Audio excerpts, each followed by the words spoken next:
Hello guys, कैसे हैं आप सब।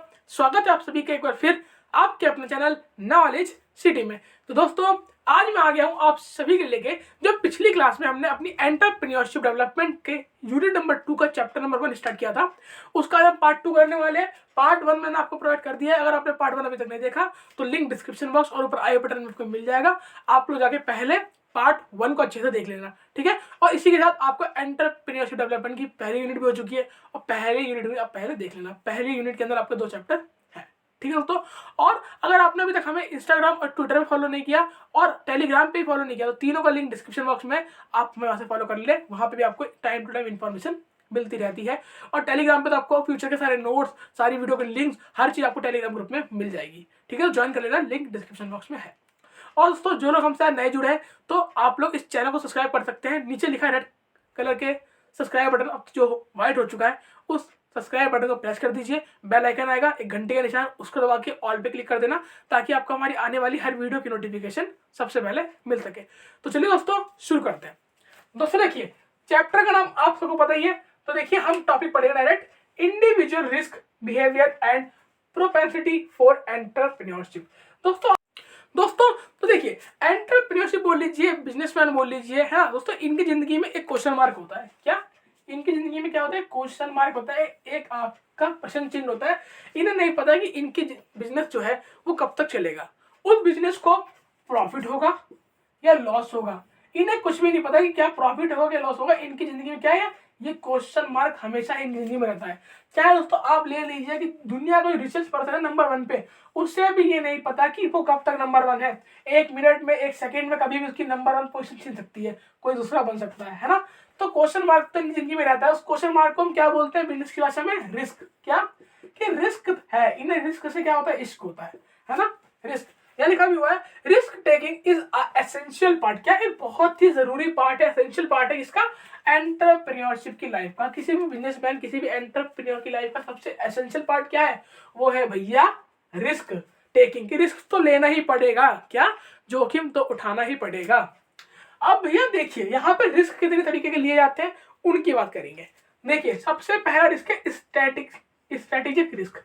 स्ट्रेटेजिक रिस्क का मतलब जो आपने रणनीति बनाई है, स्ट्रेटेजी बनाई है, क्या वो काम करेगी? आपने सोच के मान लीजिए स्ट्रेटेजी बनाई कि भाई ये वाली मशीन लगाऊंगा, ऐसे प्रोडक्शन करूंगा, फटाफट माल निकलेगा, लोग माल को खरीदेंगे। आपने अपने मन में स्ट्रेटेजी बना ली, उसको इम्प्लीमेंट करा, लेकिन आपको नहीं पता कस्टमर आपका प्रोडक्ट लेगा या नहीं लेगा, आपकी वो स्ट्रेटेजी काम आएगी या नहीं आएगी, है ना। तो रिस्क हमेशा आपकी किस में होता है? स्ट्रेटेजी में। आपकी स्ट्रेटेजी काम आएगी कि नहीं आएगी, है ना। जैसे कि स्टूडेंट लाइफ में बच्चे स्टडी में आते हैं, भाई नकल करनी है, कैसे? कुछ फर्रे यहाँ टी शर्ट के बाजू में दबा लेंगे, कुछ जूतों के अंदर उसेड़ लेंगे, है ना, कुछ गत्ते के चिपका लेंगे। अब उनने स्ट्रेटेजी बना ली, लेकिन टीचर कैसा आए क्लास के अंदर किसी को नहीं पता। कहीं टीचर बहुत स्ट्रिक्ट आ गया कि वो मुंडी भी घूमने नहीं दे रहा, तो स्ट्रेटेजी क्या हो गई? स्ट्रेटेजी बच्चों की फेल हो गई, है ना। तो स्ट्रेटेजी का रिस्क होता है। अगला फाइनेंशियल रिस्क। दोस्तों, सबसे जो कह सकते हैं इंपॉर्टेंट रिस्क बोल लीजिए या सबसे तगड़ा रिस्क क्या है? फाइनेंशियल रिस्क में पैसा। दोस्तों, एक बिजनेस की मैंने आपको बताया था, एक बिजनेस का, एक व्यवसाय का, एक एंटरप्रेन्योर की जिंदगी का क्या, एक बिजनेस का क्या होता है? बैकबोन। आप बैकबोन बोल लीजिए या बोल सकते हैं एक बिजनेस का ब्लड। क्या एक बिजनेस का ब्लड क्या होता है? उसका फाइनेंस। फाइनेंस मतलब पैसा, जो पैसा उसमें लगा है, जो पैसा उसमें लगाना है। पैसा दोस्तों एक बिजनेस का ब्लड है, खून है। अगर खून ही निकाल लेंगे शरीर के अंदर से तो बंदा जिंदा कैसा रहेगा, बिजनेस चलेगा कैसा?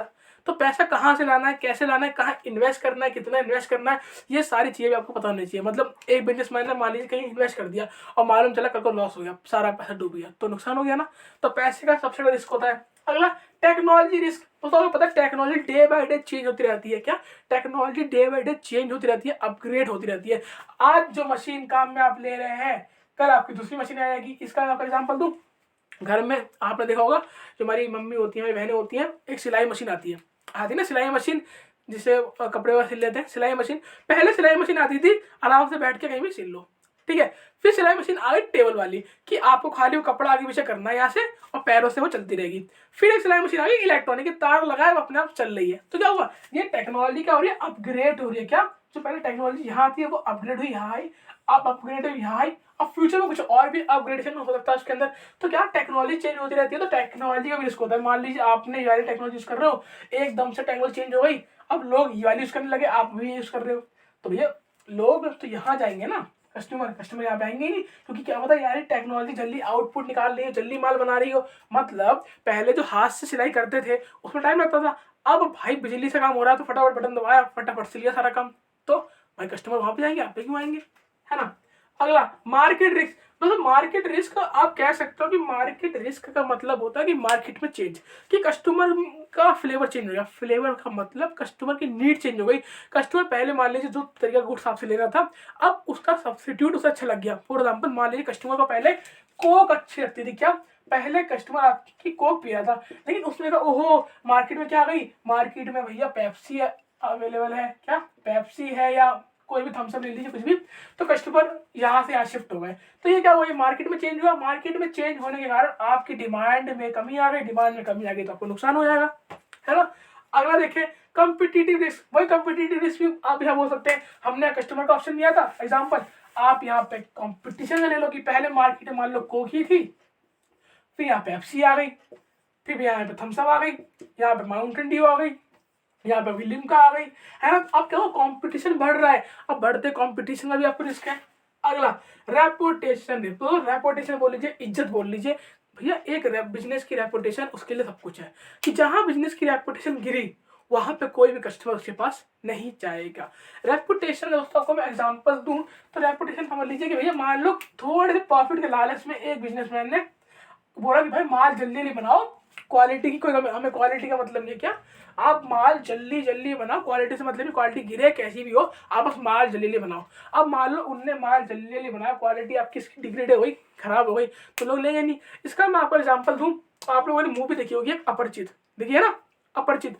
अपरिचित मूवी में आपको याद है रेलवे में खाना खाता है, तो रेलवे के खाने की क्वालिटी कैसी होती है, और फिर जब बाद में सीन दिखाया जाता है कि वो खाने के अंदर कुछ बन रहा होता है सब्जी कुछ भी, उसके अंदर मछली सॉरी छिपकली गिर जाती है, छिपकली है ना, तो वो छिपकली गिर जाती है, लेकिन वो लोग उसको नजरअंदाज करते हैं कि कहते छोड़ना थोड़े वो छिपकली गिरी है आगे दो। तो वो लोग क्या कर रहे हैं, वो भैया अपनी क्वालिटी को नजरअंदाज कर रहे हैं और लोगों की जानों के साथ खेल रहे हैं। तो ऐसे क्या होता है, ऐसे रेपुटेशन गिर जाती है ना। क्या मार्केट में आपकी रेपुटेशन, आपकी गुडविल डाउन हो जाएगी, लोग आपसे कुछ खरीदेंगे ही नहीं। अगला देखें तो एनवायरमेंटल, पॉलिटिकल और इकोनॉमिकल रिस्क। तो सबसे इंपॉर्टेंट एनवायरमेंटल के, एनवायरमेंट का चेंज होने के कारण कि भाई पहले लोग कुछ और प्रेफर करते थे, अब एनवायरमेंट चेंज हुआ, नई टेक्नोलॉजी आई, नए गुड्स आए, अब कुछ और प्रेफर कर रहे हैं। पॉलिटिकल मतलब पहले सरकार कोई और थी, मान लो पहले सरकार थी, उनने मान लो आपका बिजनेस मैन्युफैक्चर का है तो आपकी मैन्युफैक्चर के बिजनेस पर टैक्स कम लगाती थी, लेकिन अब सरकार चेंज हो गई तो टैक्स बढ़ा दिया, तो आपको बिजनेस करने में दिक्कत हो रही है। अब ज़्यादा टैक्स देना पड़ेगा तो पैसा कहाँ से आएगा, है ना। अगला इकोनॉमिकल रिस्क, इकोनॉमिकल क्राइसिस हो गया, आर्थिक स्थिति खराब हो गई देश की, जैसे कोरोना आया, कोरोना आया क्या हुआ, इकोनॉमिकल क्राइसिस हुआ, इकोनॉमिकल क्राइसिस हुआ, बहुत सारे बिजनेस ठप हो गए, बहुत सारे बिजनेस बंद हो गए, लोग बेरोजगार हो गए। तो ये भी क्या है, ये भी एक तरह का रिस्क है, ठीक है। तो दोस्तों यहाँ हमने बात कर ली इसके 7 इंपॉर्टेंट रिस्क के बारे में। अगला एक पॉइंट है, अगला पॉइंट पे आ गए, ये एक पॉइंट था, ये अगला पॉइंट है आज का, मोटिवेशन।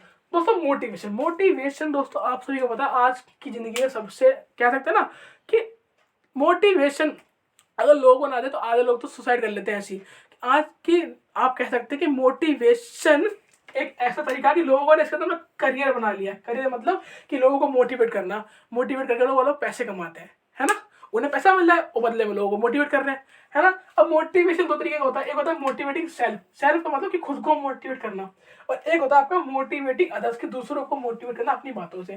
दोस्तों एक बिजनेसमैन की पर्सपेक्टिव से समझते हैं, एक बिजनेसमैन की लाइफ में मोटिवेशन बहुत जरूरी है। क्यों दोस्तों, उसे हर दिन हर पल रिस्क का डर रहता है कि भैया कल प्रॉफिट होगा नहीं होगा, कल लॉस हो गया तो। मान लो वो कहीं पैसा इन्वेस्ट करने जा रहा है, मान लो एक एग्जाम्पल लेते हैं, एक बिजनेसमैन है, ठीक है, उसे रॉ मटेरियल लेना है। अब जिस बंदे से वो रॉ मटेरियल लेना चाह रहा है वो बंदा बोल रहा है भाई हमें आपको एडवांस पैसे दीजिए, हमें एडवांस पैसे दीजिए, कितने, हमें 1 लाख रुपए आप एडवांस दे दीजिए।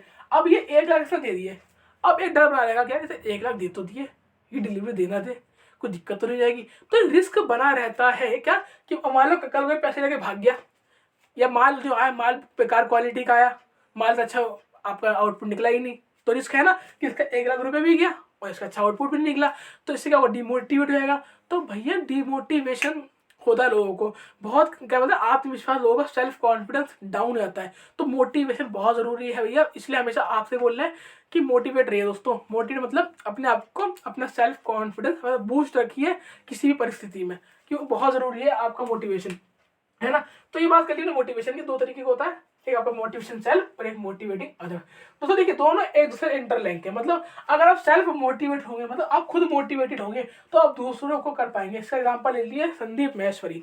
संदीप महेश्वरी बहुत ही जाना माना नाम है, आप जानते होंगे। बहुत लोग, क्या सारे लोग मोस्टली उन्हीं को देखते हैं यूट्यूब पे। तो संदीप महेश्वरी खुद मोटिवेट है, तभी तो लोगों को मोटिवेट कर पा रहे हैं। उन्होंने खुद इतनी नॉलेज गेन कर ली है, खुद इतनी स्किल एक्वायर कर ली है, तभी तो लोगों को कुछ सिखा पा रहे हैं, कुछ समझा पा रहे हैं, है ना। अब मान लिया खुद ही ढीले डाले होता है, अब उन्हें खुद ही कुछ नहीं पता, तो वो लोगों को क्या बताते हैं।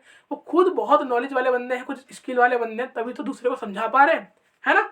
अब मान लीजिए अब आपके अंदर मोटिवेशन नहीं है, तो आप दूसरों को समझा नहीं पाएंगे, है ना। इसलिए दोस्तों दोनों चीजें दूसरे से लिंक होती है, ठीक है। तो दोस्तों ये टॉपिक, अब बढ़ते हैं अपने अगले टॉपिक की ओर। दोस्तों बात करते हैं अपने अगले टॉपिक की, जो है सिग्निफिकेंस ऑफ मोटिवेशन।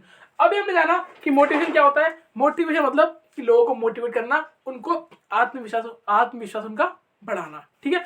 अब जानते हैं कि सिग्निफिकेंस ऑफ मोटिवेशन की मोटिवेशन में फायदे क्या हैं। क्या फायदे हैं, देखिए। पहला, worker will cooperate voluntarily with the management. कि भैया जब वर्कर को आपको मोटिवेट करोगे तो अपने आप ही मैनेजमेंट में पार्टिसिपेट करेगा, मतलब बढ़ चढ़कर हिस्सा लेगा, अपना काम अच्छे से करेगा। अब वर्कर का मोटिवेशन मतलब दोस्तों देखिए, वर्कर कब मोटिवेट होगा। आप दिमाग लगाइए, आपका बिजनेस है, आपका जो नीचे बंदा काम करता है, एम्प्लॉय, वो कब अच्छे से काम करेगा, जब उसको अच्छी सैलरी मिलेगी, ठीक है। अच्छी सैलरी मिलेगी, छुट्टे टाइम पे मिलेगी, अच्छा स्टेटस मिलेगा, जो आगे हम जानेंगे। ये सब जब उसके हित में काम होगा, तब वो अच्छे से काम करेगा और अच्छा आउटपुट देगा, है ना। अगला, वर्कर बिकम एफिशिएंट, और अच्छे से काम करेगा तो क्या हो जाएगा, एफिशिएंट हो जाएगा, कुशल हो जाएगा। अगला, rate of labour turnover decrease, कि लेबर टर्नओवर रेट डिक्रीज होगी। अब दोस्तों लेबर टर्नओवर क्या होता है, मैं दोबारा एक बार रिपीट कर देता हूँ। दोस्तों लेबर टर्नओवर रेट का मतलब होता है कि एक कंपनी में एक साल के अंदर, या एक बिजनेस में एक साल के अंदर कितने लोगों ने काम छोड़ा और कितने नए लोगों ने काम ज्वाइन किया, इसको ही हम लेबर टर्नओवर रेट कहते हैं। लेकिन मोस्टली से कहते हैं कि कितने लोगों ने काम छोड़ा, ठीक है ना। तो अगर ज्यादा लोग काम छोड़ेंगे तो इसका मतलब उस कंपनी की लेबर टर्नओवर रेट ज्यादा है, कि इसका मतलब कंपनी में लोग सेटिस्फाई नहीं है, इसलिए काम छोड़ रहे हैं, है ना। तो किसी भी कंपनी, कोई भी कंपनी नहीं चाहती कि उसकी लेबर टर्नओवर रेट हाई रहे। तो बंदा अगर उसका सेटिस्फाई होगा, अच्छे से काम करेगा, उसकी एफिशिएंसी बढ़ेगी और काम छोड़ के नहीं जाएगा, तो लेबर टर्नओवर रेट भी घट के गिर जाएगी। अगला, गुड ह्यूमन रिलेशन, आपस में रिलेशन कैसे होंगे, अच्छे होंगे, मिलजुल के काम करेंगे तो। अगला, number of complaints and grievance कम, मतलब कि नंबर ऑफ कंप्लेंट्स, कि जितनी कंप्लेंट्स है वो कम आएंगी, मतलब अगर अच्छे से काम करेंगे, कोई दिक्कत नहीं होगी, कुछ मिस्टेक नहीं करेंगे, तो कंप्लेंट्स भी कम आएंगी उनकी, है ना। अगला, quantity and quality of product increase, अब भाई बंदा अच्छे से काम कर रहा है, फुल मोटिवेट होकर, उसकी एफिशिएंसी बढ़ रही है, तो गुड्स की क्वालिटी भी इंक्रीज होगी, और क्वांटिटी मतलब अच्छा माल बनाएगा और जल्दी जल्दी बनाएगा, है ना। तो फायदा आपको मालूम चल गया मोटिवेशन का। अगला, अगर दोस्तों मैंने आपको बताया था अभी, मैस्लोज नीड हियरार्ची, मोड बोल लीजिए, थ्योरी बोल लीजिए, ये आपने 12th क्लास की बिजनेस स्टडी में पढ़ा होगा, ठीक है। कि मैस्लो थे, उन्होंने बताया था कि एक वर्कर की क्या क्या नीड होती है, अगर आप वो नीडों को पूरा कर दोगे तो वो बंदा अच्छे से काम करेगा, अच्छे मतलब एफिशिएंट वे में करेगा, और आपके बिजनेस को अच्छा आउटपुट देगा। कौन कौन सी नीड है देखते हैं। पहला, साइकोलॉजिकल नीड। तो साइकोलॉजिकल नीड्स का मतलब होता है, उसकी साइकोलॉजिकल नीड क्या होती है बंदे की, रोटी कपड़ा मकान, कि भैया उसे रोटी मिले, मतलब उसको खाना दीजिए, फूड, मान लीजिए फूड दीजिए, उसे क्लॉथ दीजिए, है ना। मतलब अच्छा काम कर रहा है, उसे कपड़े दे दिए, ठीक है। अब पार्टी दे दी छोटी सी, खाना वाना दे दिया, तो इससे होगा साइकोलॉजिकल नीड उसकी पूरी होगी। अगला, सेफ्टी एंड सिक्योरिटी नीड, सबसे इंपॉर्टेंट। अब बंदा बिजनेस में काम कर रहा है, मान लीजिए मशीन है उसकी, आपकी मशीनें हैं थोड़ी खतरनाक, कि मतलब ब्लेड वाला काम होता है आपका, कि अगर हल्का सा मशीन का हाथ चला गया तो कट जाएगा हाथ आपका। तो सिक्योरिटी और सेफ्टी जरूरी होनी चाहिए, ये नहीं कि कोई भी आपके बिजनेस में घुसा आ रहा है, आपके वर्कर को मार रहा है ना, तो उसकी सेफ्टी कहाँ है। तो सेफ्टी और सिक्योरिटी भी आपको अपने बिजनेस के लोगों को देनी चाहिए। आजकल अगर आपको एग्जाम्पल दूं तो इसका बहुत बड़ा एग्जाम्पल दोस्तों पीएफ, क्या, प्रोविडेंट फंड। प्रोविडेंट फंड क्या करता है, इसी नीड को पूरी करता है, सेफ्टी एंड सिक्योरिटी नीड। कि कल को जो बिजनेस में मान लो बंदा, उसकी उम्र हो गई, नौकरी छोड़ दी, तो उसके लिए एक प्रोविडेंट फंड होगा जिसको फ्यूचर में काम आएगा, ठीक है ना। अगला, सोशल नीड। तो सोशल नीड, हर देखो सोशल नीड समाज की नीड बोले तो मतलब क्या होता है, हर बंदा चाहता है कि समाज में उसका नाम हो, लोग उसे जाने पहचाने, उसकी इज्जत करें। तो बिजनेस में भी हर वर्कर चाहता है कि मेरे नाम हो, लोग मेरे को जाने पहचाने, मेरी इज्जत करें। तो उसकी सोशल नीड कब पूरी होगी, कि उसने अगर अच्छा काम किया है तो उस सबके सामने उसको क्लैपिंग करवा दी, मतलब कि उसकी तारीफ कर दी, थोड़े 2-4 शब्द बोल दिए उसकी तारीफ के लिए, थोड़ा उसे पीठ थपथपा दी, इससे क्या होगा, उसे प्राउड होगा कि हाँ भाई मैंने तो अच्छा काम किया है, लोग मेरे क्लैपिंग कर रहे हैं, चलो मैं और अच्छे से काम करूंगा, है ना। अगला एस्टीम एस्टीम एंड स्टेटस। दोस्तों उसके स्टेटस में बढ़ोतरी कीजिए। अच्छा काम कर रहा है तो भैया, अगर अच्छा काम कर रहा है तो उसका स्टेटस बढ़ाइए, मतलब उसका प्रमोशन दे दिया, है ना, उसकी सैलरी इंक्रीज कर दी, उसे एक्स्ट्रा बोनस दे दिया, है ना।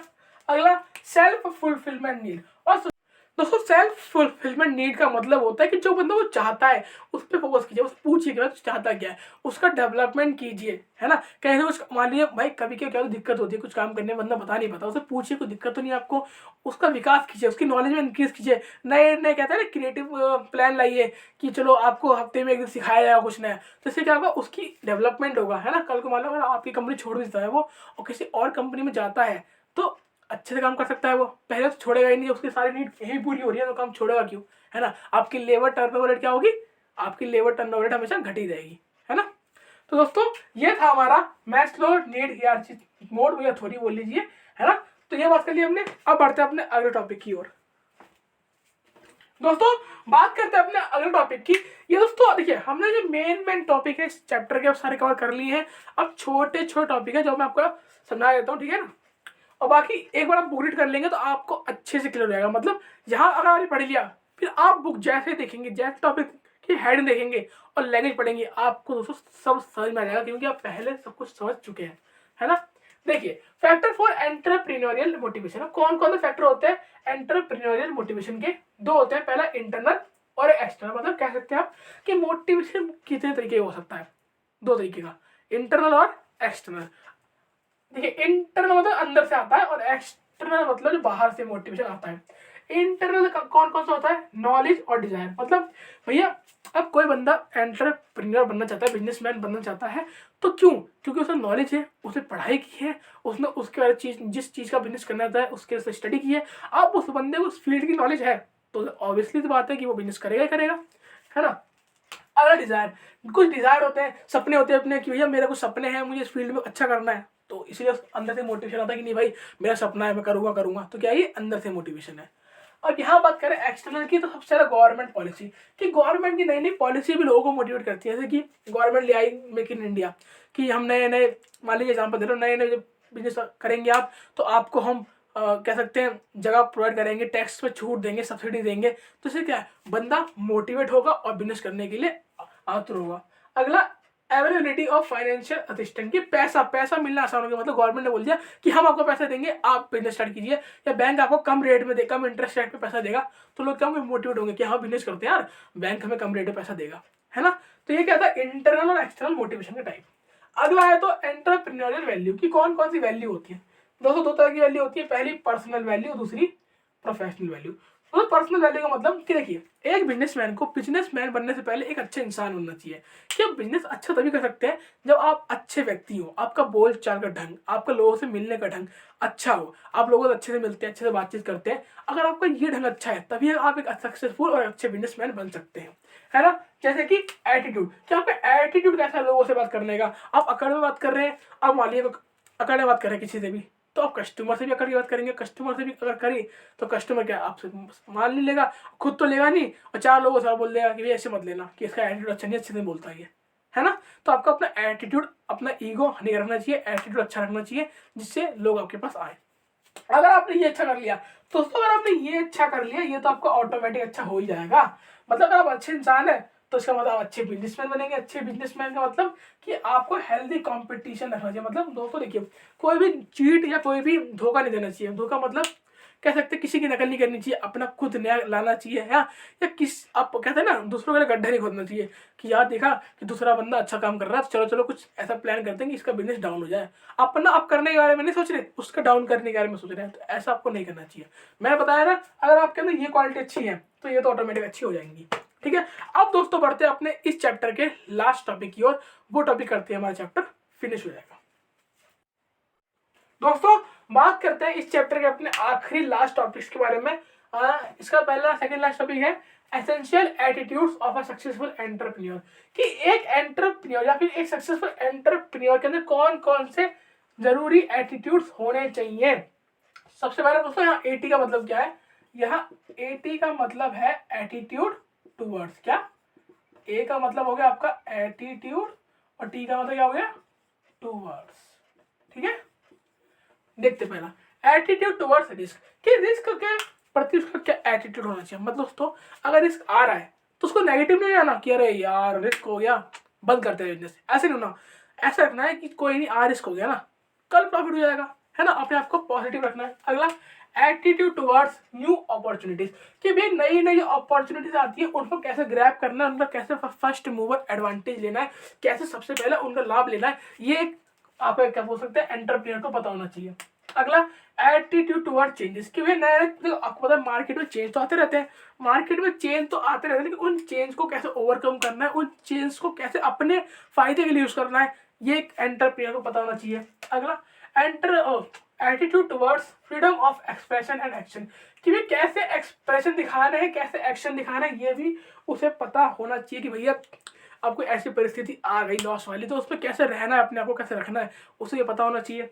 अगला एटीट्यूड टुवर्ड्स बिल्डिंग नेटवर्किंग, ये कैसे नेटवर्क बिल्ड करना है। दोस्तों देखिए एक बिजनेस सिर्फ बिजनेस के मालिक और उसके एम्प्लॉय से नहीं चलता, उनके संग और भी लोग होते हैं। कौन कौन से, मान लीजिए एग्जाम्पल लेते हैं, ये एक बिजनेसमैन है, इसके संग कौन कौन लोग होंगे, इसके शेयर होल्डर्स, ठीक है, बैंक वाले, सरकार, इसके अब क्या बोलते हैं मैन्युफैक्चरर जिसे माल दे रहे हैं, ठीक है, इसके रिटेलर्स, इसके सप्लायर्स, बहुत सारे लोग बिजनेस से कनेक्ट होते हैं, तो उन सबके नेटवर्क कैसे बनाना है ये पता होना चाहिए बंदे को। अगला एटीट्यूड टुवर्ड्स कस्टमर, कस्टमर क्या इनके लिए भगवान है, कस्टमर के प्रति तो हमेशा एटीट्यूड नरम होना चाहिए, पॉजिटिव होना चाहिए, अच्छे से बिहेव करना चाहिए। अगर आप अच्छे से बिहेव करेंगे तो वो आपसे माल लेगा। अगला एटीट्यूड टुवर्ड्स परफॉर्मेंस, कि भैया परफॉर्मेंस बोल लीजिए टारगेट, कि टारगेट मान लीजिए आपने टारगेट सोचा था कि भैया इस बार हम 10,000 का आउटपुट निकालेंगे, ये मान लीजिए आउटपुट निकला 9,800 का ही, तो क्या आप तो क्या बिजनेस कर देंगे यार 200 का हुआ ही नहीं, थोड़ा लॉस हो रहा है, नहीं, कुछ तो हुआ ना, कुछ थोड़ा कम रह गया उसे अगले बढ़ा लेंगे। या अगर आपको जो आपने सोचा था 10,000 ही अचीव हो गया तो भी आपको अपने आप को रखना है पॉजिटिव, ये नहीं कि अगर टारगेट अचीव हो गया तो भैया बिल्कुल भावनाओं में बह गए, बिल्कुल काम ध्यान से करिए नहीं रहे, पार्टी वार्टी कर रहे हैं, है ना। तो हमेशा आपका परफॉर्मेंस के ऊपर भी आपका एटीट्यूड अच्छा होना चाहिए, अगर हल्का फुल्का कमी रह गई तो कोई बात नहीं, लेट गो करो, आगे देख लेंगे इसे, है ना। और ये हो गया हमारे सारे एटीट्यूड खत्म। ठीक है दोस्तों, अब चलते हैं अपने आखिरी टॉपिक को जो है हमारा एंटरप्रेन्योरियल रिवॉर्ड सिस्टम। अब दोस्तों ये एंटरप्रेन्योरियल रिवॉर्ड सिस्टम क्या होता है समझिए। दोस्तों देखिए एक हमने सीखा कि इस चैप्टर में हमने पढ़ा क्या कि क्या क्या क्वालिटीज होनी चाहिए, क्या क्या कॉम्पिटेंसीज होनी चाहिए, ठीक है, कैसे एक बंदा अगर अच्छे से काम करेगा। मतलब देखिए ये बिजनेसमैन है, क्या ये एक बिजनेसमैन है, ठीक, इसके नीचे बहुत सारे इसके वर्कर्स काम कर रहे हैं। अब दोस्तों वर्कर जो है किससे सीखेंगे, इससे ही तो सीखेंगे कि जैसे हमारे सर कर रहे हैं, हमारे मालिक कर रहे हैं, उसी को देख कर तो ये सीखेंगे, उसी को देख कर तो अपनी कह सकते हैं स्किल बढ़ाएंगे, अपनी स्किल को डेवलप करेंगे, अपनी नॉलेज को बढ़ाएंगे वर्कर्स। तो भैया अगर ये अच्छा काम करेगा तो ये भी अच्छा काम करेगा, और ये अच्छा काम कर रहे हैं तो इनको रिवॉर्ड देना, इनको सम्मान करना किसका काम है, ये ओनर का काम। किसका, ओनर का काम है कि अगर उसके वर्कर अच्छा काम कर रहे हैं तो उनको सम्मान देना, उनको मान लीजिए उनको बोनस दे दिया, फिर है ना उनकी तारीफ कर दी, है ना, थोड़ा उनका उत्साह बढ़ा दिया, मोटिवेट कर दिया उन लोगों को। ये सारा काम किसका, ये सारा काम किसका, ये सारा काम इसका ओनर का, ओनर का काम है। इसे बोलते हैं एंटरप्रेन्योरियल रिवॉर्ड सिस्टम, कि अगर अच्छा काम कर रहे हैं, गोल टाइम पे अचीव कर रहे हैं तो इनको रिवॉर्ड भी मिलना चाहिए उस चीज का जिसके ये हकदार है ना दोस्तों। तो ये सारा था। और बाकी अपने वर्कर को हमेशा पार्टिसिपेट करना चाहिए, पार्टिसिपेशन देना चाहिए, किसके अंदर, पार्टिसिपेशन देना चाहिए किसके अंदर, डिसीजन मेकिंग में। मान लीजिए आप डिसीजन मेक मतलब डिसीजन ले रहे हैं किसी चीज का, क्या आप किसी चीज से डिसीजन ले रहे हैं, आपने देखा कि आपका एक वर्कर है उसके अंदर अच्छी नॉलेज है, वो इसके लिए इस डिसीजन में कुछ अपना अच्छा योगदान दे सकता है, कुछ अपने अच्छे पॉइंट्स बता सकता है, तो उससे पूछिए। इसका आपको एग्जाम्पल दूं दोस्तों, आपने मूवी देखी होगी Gabbar is back. Gabbar is back के अंदर सारे पुलिस वाले बैठे होते हैं कि गब्बर को कैसे पकड़ना है, क्या करना है। तब वो एक हवलदार जो होता है, आई थिंक वो जो कपिल शर्मा में था, डॉक्टर गुलाटी, है ना, तो जो हवलदार बनते हैं उसके अंदर वो अपना आइडिया देते हैं, बाकी पुलिस वाले बोलता है ये तो हवलदार है, लेकिन जो मेन होता है वो समझ जाता है कि भाई इसमें दिमाग है, उसे बैठाता है, उसके आइडियाज पूछता है, उसे इम्प्लीमेंट करता है। तो ऐसे ही ऑर्गेनाइजेशन में करना चाहिए, अपने वर्कर से पूछना चाहिए कि आपको क्या सही लगता है, हमें चेंजेस करने आ रहे हैं, क्या आप इसके खिलाफ तो नहीं हो, क्या आप इसकी सहमति में हो, अगर नहीं हो या हो तो क्यों नहीं हो या क्यों हो, सारे अपने पॉइंट्स बताओ। है ना। तो ये था इसके अंदर क्या, इसके अंदर एंटरप्रेन्योरियल रिवॉर्ड सिस्टम के अंदर।